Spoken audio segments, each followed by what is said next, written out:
Hello, ladies and gentlemen. You know me, Nev from Nev's Tech Bits. This is a very special episode. I want to give a little bit of a eulogy for a dear friend. I am going to a funeral for a friend.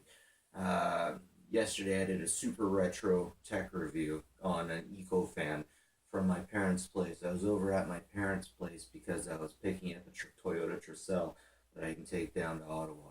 A very good friend of mine passed away on Monday. He had ALS. I thought he was going to have longer. I thought he was going to have a lot longer to live. ALS is something you don't get better from. There's no cure for it, and all they can do is give you time. My friend James Girton, who I've known for a very, very, very long time, his dad got me into computers. When we were little, his dad used to sit us around a computer. He did this with me a few times. Mr. Girton used to sit us around a computer. We go to Dell, and we'd build a computer from scratch. And he'd go through every little aspect. He would tell you exactly what different kind of RAM did. He would he would tell you exactly what a SCSI hard drive was, why you didn't want it at the time, and he'd tell you all kinds of things. And from that, we learned a lot about computers. And in time, we got to be a lot better with computers than Mr. Girton did.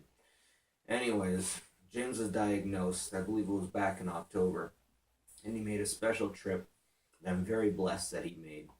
And he came down to see me immediately. He came to see my wife, he came to say hi to my daughter, and also a little bit to say goodbye. I didn't want to believe it.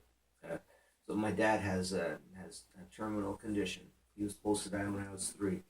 A lot of people who get terminal conditions like to talk to my father. So we went down, we had that talk, and he went back to Ottawa. I only found out on Monday he passed away. Came down to see my cell phone. They were trying to contact me. They were trying to call him so we could say our final goodbyes. I regret that I didn't get to have that conversation with him. But I was very lucky to have him come down when he did. There's going to be festivities in his honor on Sunday. I hope I can attend. Please donate to the ALS foundations. They've come a long way. I'm sure you've all heard of the ice bucket challenges. The ice bucket challenges that went on a few years ago actually made quite a bit of money before then. Before these ice bucket challenges, the best thing you could do is you could get a pill that would give you an extra 3 months. And they're not exactly cheap. Anyways, since the ALS Ice Bucket Challenge and the donations that have been made by it, we've come a long way, and we think we have a way to identify the gene. It might be a little more in depth than that, but we now have a way, we now have a hope in figuring out where this comes from and what we can do about it. So the internet isn't all bad. Thanks to everyone who participated in the ALS Ice Bucket Challenge. Let's hope that some good can come out of it now that those scientists can find a true cure. Fortunately, we were in Canada. He was well taken care of. He got a wife. He married immediately. The church, I think she was a bit pagan, but normally the church goes through these things where they say, okay, you're a Christian, this is kind of what the wife does, this is what the husband does. But they cut that. Thank you to the church. They cut that and they got them married. He was a very happy man at the end of it. He was very completed. And I'm going to go and see his final funeral. He was a heck of a guy, and he always had an inappropriate joke, no matter what. So while he was here, Jen was taking my little one Aggie's up for a bath. And she was like, Zoe, it's time for a bath. Or she was like, time for a bath. And James said, all right, yeah, let's go. He was always like that. He always had jokes like that. He was a good guy. Always had a smile on his face. over in Ottawa at Amigos, a place I go to drink. They called him anything by anyone because he would do karaoke. Anybody, any song, he would do it. It didn't matter how bad it was. It was just that awesome. Anyways, when I was going to go pick up the Toyota Tercel for my folks, I found out my old computer guy had passed away too.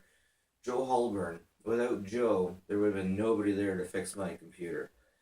Um, Mr. Girton taught me about the hardware, but you still got to get your operating system going. And I was the only person that cared about Windows at the time. And I had such an old computer. My dad gave me a system, I believe it was about 10 years old. It was a 486. Okay, by the time I got this 486, Pentium 233 megahertz were pretty much the norm. So I got into a lot of Yahoo chat. I had a lot of friends in there, and it took forever to load this, but I could get it to work if I made sure I knew everything that was running. If I stopped everything that didn't need to be there, I could get this system to work. And a few times I cut out things I definitely needed. The hard drive was under 500 megabytes. It wasn't even a gigabyte yet. And I could just have the operating system on there. And if I put a few pictures, anime backgrounds on there, that stuff wouldn't work. So I had to look for anything I could delete. One time, I deleted the drivers folder for the video. And then after a reboot, I had no video at all. And he got it fixed real quick. I don't know exactly what he did. By the time I got it back, none of my programs would work, but the operating system would work, so I had to reinstall MS. And remember when Microsoft Network was a big deal? Remember Yahoo Chat? Remember Cheetah Chat?